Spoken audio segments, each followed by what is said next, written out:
Как будет люблю Казахстан?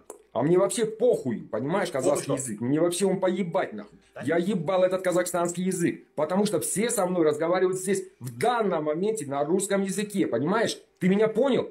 Не кричите, мы вот, это моя позиция. И они будут нахуй со мной разговаривать на русском языке. Я ебал казахский язык. Здесь только будет русский язык.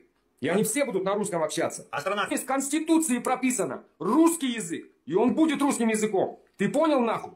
Это наша историческая родина, блядь. Наша чья? Это наша, сука, историческая родина. Которую мы завоевали эту Среднюю Азию. Мы это кто? Мы русские. Я русский. Я за Россию. Ну, а почему вы сидите и ненавидите казахский язык? Казахский язык у нас здесь чисто, понимаешь, чисто официально. Он нам нахуй не нужен, понимаешь? Мы все общаемся на русском языке. А страна как называется? Казахстан. Ну, как она переводится? Земля казахов. Зачем ты? Когда-то была у земля казахов. Эта земля была всегда у русских. А ну почему? Хорошо. Шымкент. Ты заебал, ты, короче, блядь, что ты хочешь? Шымкент. Блядь, ты историю, сука, почитай, блядь. Шымкент.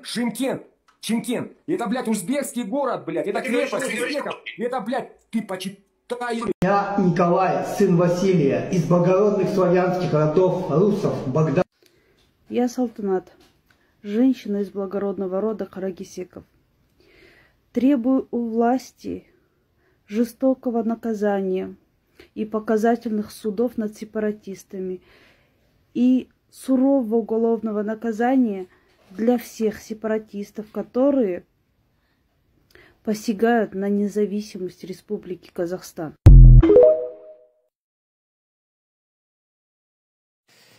Вот по поводу сепаратизма, связанного с северными территориями Казахстана, хотелось ставить свои 5 копеек. Что я хочу заметить? Во-первых,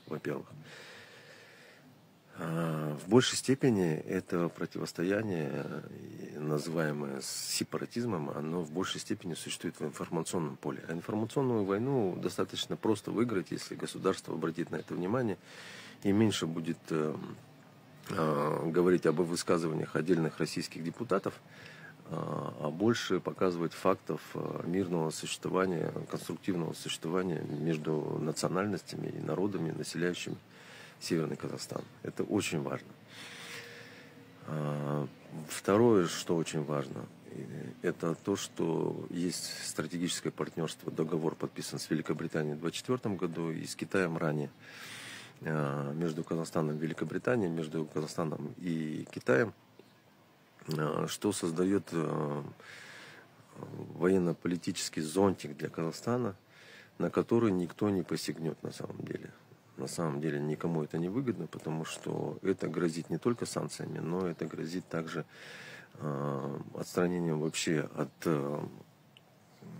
транзитных маршрутов, перспективных транзитных маршрутов. Это повлияет на всех на самом деле, кто посягает. С точки зрения же других ресурсов Казахстан, ну, я считаю, что он открыт для всех инвесторов. Здесь можно работать спокойно и не применять каких-то, не прибегать к военным угрозам.